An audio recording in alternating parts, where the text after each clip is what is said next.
Okay, so welcome back. Let's continue with our next session and welcome Johanna Andrea Melo, coordinator of academic coordinator of the Adult English Program at Centro Colombo Americano, Bogotá, and Daniela Sanchez, teacher supervisor at the Centro Colombo Americano too. So welcome, Johanna. Welcome, Daniela. Good morning, Olga. Good morning. Nice to Very see glad you. to be here. Yes. Likewise. So the floor is yours. I leave you to it. Thank you very much. Good morning, everyone. It's wonderful to be here today, sharing this space with all of you, this great community of practice. We're really happy to be here. I think we're ready to start. Danny? Yes, I am already sharing my screen. I don't know if you can see it.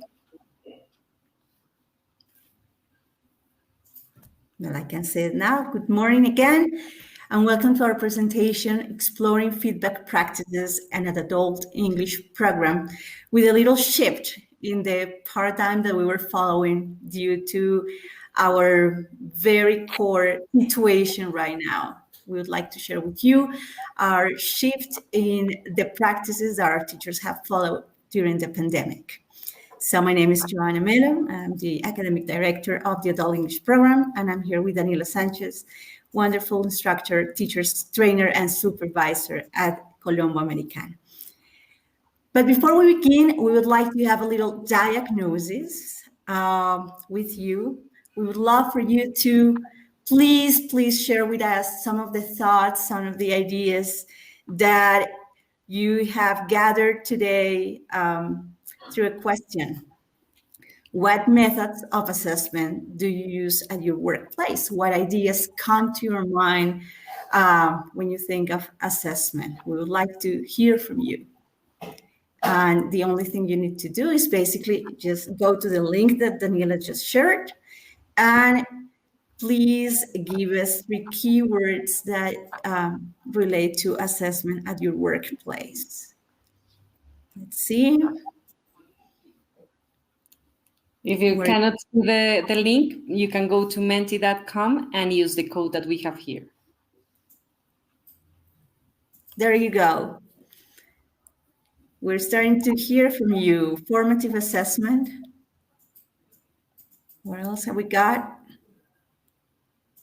Well, formative assessment, we relate to that. And we'd like to tell you about our experience with formative assessment at the Colombo. Anyone else?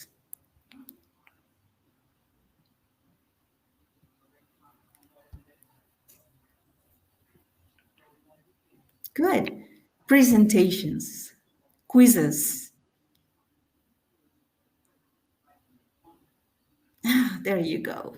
Our audience is here. Group work, projects, portfolios, oral presentations, tests. Great. Let's see, anything else? It is good to hear from you. And we really wanted to do this exercise to share a little bit with you the way we connect with our students. So to tell you about our context and our population, Centro Colombo Americano, Bogotá is part of a network. We are 9 Colombos in Colombia. Bogotá being the largest with a population of around 10,000 students, both kids, teenagers, and also adult learners, which are the core of our presentation today. Our adult English program with 3,500 students a month and a population of 123 teachers at the moment follows a very clear philosophy related to formative, authentic assessment practices. It has been at the core of our methodology and it has guided our approach to teaching.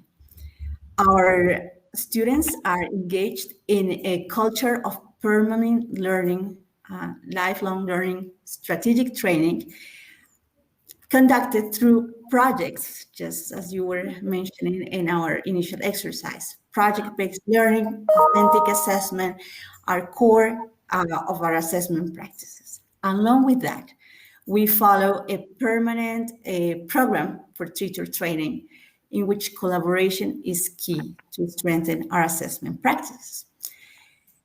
Our beliefs regarding assessment relate to that. For us, assessment is a key tool to effective teaching. It is the means to gather the information that we need to empower both teachers and students to make decisions, to make effective decisions, and take action upon learning. In this scenario, feedback is central. Communication that happens between teachers and students, and among students as well, allows for better and more positive impact of assessment. The way we approach formative assessment, we believe, channels active participation of our students. It is a positive way to promote students' agency and their learning. Based on these beliefs that we have, we decided a couple of years ago to start a research project in order to explore our teachers' perceptions and understandings of teaching practices, and especially focusing on feedback. At the time, we we discovered that our teachers naturally diagnosed and labeled and provided students with feedback and action plans to follow up on students' learning based on the assessment framework of our institution. However, we found as critical aspects to take care of that disparities in subjectivity in teachers' feedback had incidences in the results for students. Their approaches were mostly based on error correction rather than a more global approach to students' processes. As regards to discourse, they implemented different means: talks, error correction, as I mentioned, reflection moments in class and out of class, and different action plans. Back in 2019, we were ready to start a training plan in order to address these issues that we discovered in our research project.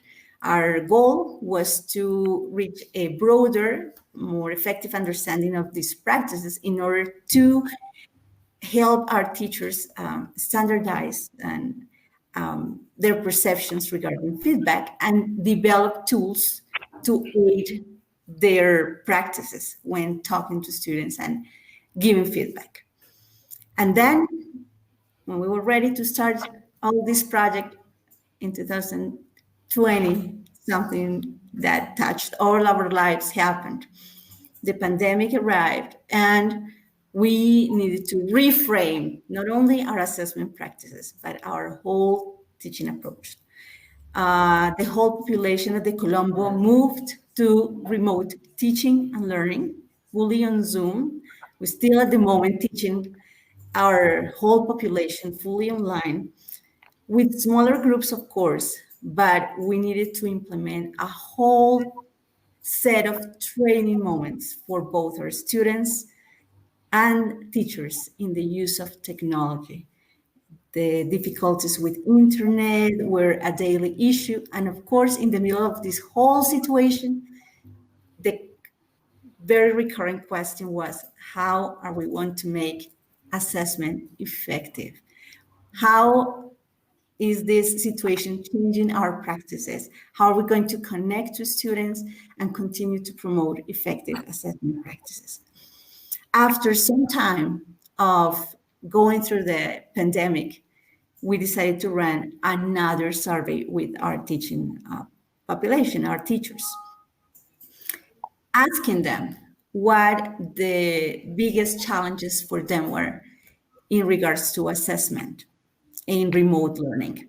And these items that we see on the screen were the most salient results of the survey. In the first place, they refer to students training. Understanding formative ways of doing assessment online was a little bit of a bigger issue than before due to distancing. timing. We have heard about that in our previous presentations. It's always something that teachers refer to when it comes to assessment. Dealing with the online scenario, the tools, the devices, validity of the tools that were being applied, and the commitment of the students regarding their approach to assessment and the way they perceived it and carried out the tasks and the projects, basically cheating in quizzes or using Google Translator to carry out the tasks. That was also mentioned in the survey. And they also requested for help regarding the tools and the means to provide feedback. So with this in mind, we had to take immediate action and start a whole set of a plan to support our teachers. And what we have today for you is a set of tools that we would like to share and some findings that we have found effective with our teachers to carry out assessment. And Daniela is going to share that with us. Yes, thank you. So good morning, everybody. From the supervision team, we have been working a lot on identifying these special tools that teachers have been using in their classes and that are very necessary nowadays in our remote setting. So the first one that we would like to share with you is Google Forms. It's a very simple tool, and it has been very effective in our context. Since this is a little example for you. So normally in advanced courses, we have pechacuchas, little presentations in which they have to share a lot of information.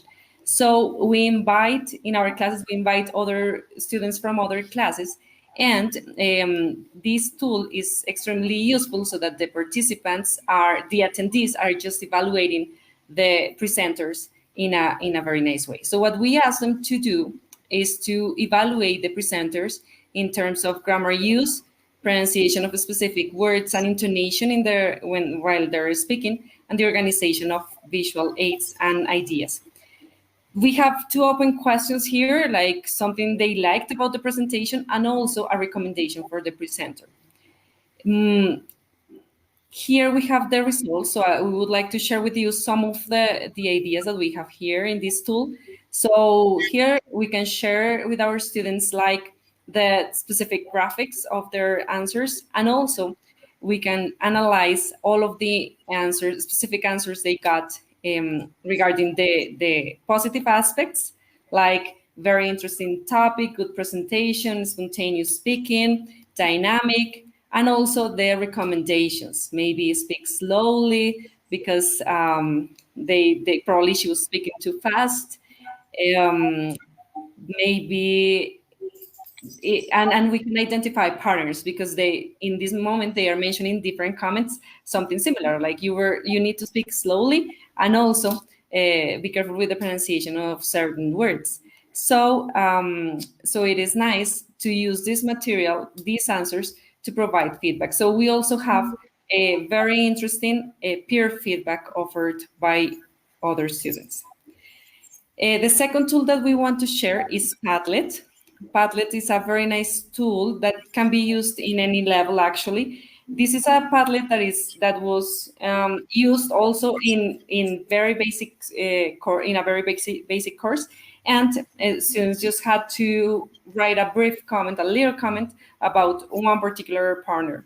We can also use it as self-assessment, like write a little reflection, and of course we have to offer criteria so that students know how to or what to say evaluate about what.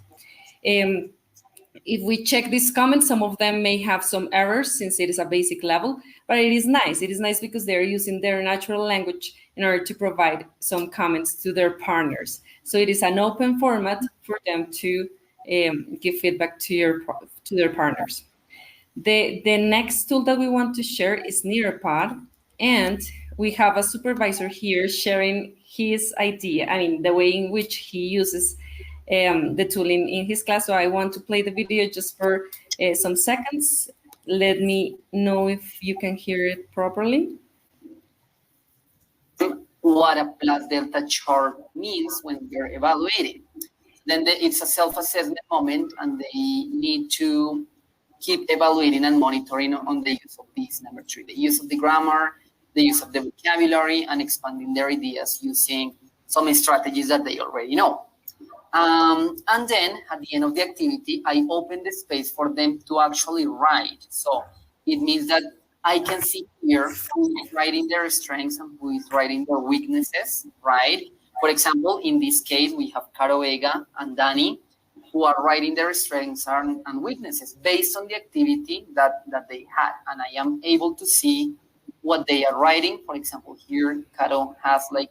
So something important about Nearpod is that we can get instant answers there, and we can have the entire presentation with different games and other tools. But specifically for assessment, we can use these tools in order for our students to evaluate themselves, their partners, and have a more elaborated answer about their performance. As I said before, we always need our criteria so that it is clear for them what to evaluate. Perfect. The next tool that we want to share is Genially, and of course we can use these tools in different ways. Genially has options for voting, it has interactive images, games, and today I want to share with you a little game for a basic topic that is how much and how many. And we can use this example of tool for grammar practice to control their understanding, but also in assessment, we can use it just for them to reflect upon their process. So if I select just match here and I see like, oops, as a student, I can take notes about my progress and say, I need to double check this question, and also discuss it with my partners. So the assessment moment would be to check their understanding, but making it more reflective based on what Joanna explained before, like that commitment and awareness that has been lost during this year probably can be encouraged there. The following tool that we have for you is Mentimeter, the first tool that we used here as an example. So it is basically, it has many options. This one is one option, but we have other options that can work a lot for the assessment of different things. And we can actually collect a lot of information from our students to provide a general feedback of their performance. The next tool is, I will show you just an image. It's Poll Everywhere. Poll Everywhere, you can create just questions and they answer anonymously. And with these answers, you can create reflective moments upon their process. So can I use this grammar properly? Yes or no, but most of them said, I need to practice more. And in that moment, we can connect that with the action plan. Okay, we need to practice more, but how are we going to practice? What are we going to use? What tools will you use tomorrow morning to be prepared better for our class later on? Or what tools will you use on the weekend, on this long weekend, to be prepared for next class? Another tool that we love to use nowadays is argumentation process to organize our answers. And this can be also adapted to basic courses, advanced courses, or any course. So it would be nice if you can take a screenshot of this. We have different options. So some examples are tag, Oreo, Osea. So tag is something, it's to tell something you like about a conversation, a presentation, or about your own performance. Ask a question to yourself, to your partner about that specific progress or performance that you had, and then give a recommendation. Like, okay, I really liked that you used the grammar properly. For example, you said this, and I wonder if you, and then you ask a question there, and my recommendation is to practice this in this website that I found the other day, yes? And the other two are connected to that. So we offer our opinions, our reasons, examples of those opinions and opinions. So what we do is to organize our students' discourse so that they have an argumentative process, something more structured than just saying, oh, you did a good job, but we don't have the evidence. So after training them and using these tools constantly, they can use them. Okay, And the other tool that we have for you is Google Forms, but from another perspective. So at Centro Colombo Americano, Bogotá, at the end of the terms or the cycles, we need to provide our students with a very complete comment about their progress and their entire performance in the cycle. So what we do is to write a lot of information, including their performance and including other, like their weaknesses and strengths, and also an action plan. By using this form, it's a nice option for us to have very detailed information about every one of our students, giving them the chance to have like very specific feedback about their like their understanding and use of the grammar, listening, speaking, the different areas that we cover. And at the end, we have an action plan. All of them will have something to work on, and we will have a very personalized comment for each one of them. So these tools have helped our teachers and our community to have more reflective and effective assessment in our classes. So as we mentioned, there are different challenges that we have been facing in the past, well, more evidently in the past year, but of course, these are issues of everyday teaching practice when it comes to providing assessment, especially assessment for learning, assessment that will be meaningful to students and that it will take personally to take an action plan upon their process. When teachers talk to us about those challenges, for instance, access to technology, what kind of tool to use, definitely we went to flexibility, having different types of options for students so that they can train them in understanding what purpose each one of those tools and forms has. Training is necessary. And then you saw the way we approach, for instance, students' approach to this course when giving feedback. So we basically do a lot of process thinking, process speaking, so that they can follow a line of thought that will be very meaningful for them and for their peers in order to enhance not only their language skills, but their possibilities to provide assessment meaningfully and accurately. When it comes to assessment, anxiety is in the picture, always, for both. Sometimes when it comes to adult learning, getting feedback in such direct way creates a lot of emotional concerns. Open communication is something that we promote with our students so that they understand what is it that a more elaborate approach to assessment can give in their learning process. So we're building not only language skills, but skills for life. As it was mentioning in our conversation earlier, that the skills that the world is looking for in our students relate to much more than language. It is about the ability to give feedback, to look at learning critically, but students need to be trained for that purpose. As for cheating, trust building is necessary. We have constant conversations with our students regarding this topic so that, of course, bearing in mind that projects, presentations allow for a more authentic way to look at your language performance. Still, it is important to always be loyal to your learning. And I don't know if you have something else there, Danny, or Yes. some final considerations. Okay.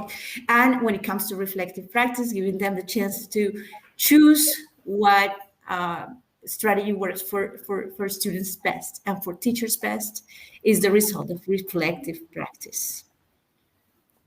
And a final thing that we want to mention is that we really need to humanize feedback even more in this moment. So a message that we have been sharing with our teachers is that we really need to have this aspect in our classes and try to humanize it in a deeper way. So how can we do that? First, we need to make students feel that we are there, that they can try, that we are there to support them in their learning process, but we need to build this rapport so that they feel comfortable while speaking, while giving feedback, while receiving feedback. Also, we need to be open to give and receive feedback in the class. So we need to have that safe environment for them to be critical, but also be open to these comments. We also need to provide feedback as teachers' feedback, so that they don't only have the moment of the class, because sometimes we are just limited by time, and it has been one of the challenges. So if we can offer another way to provide feedback, maybe by audio or video, that would be a closer approach.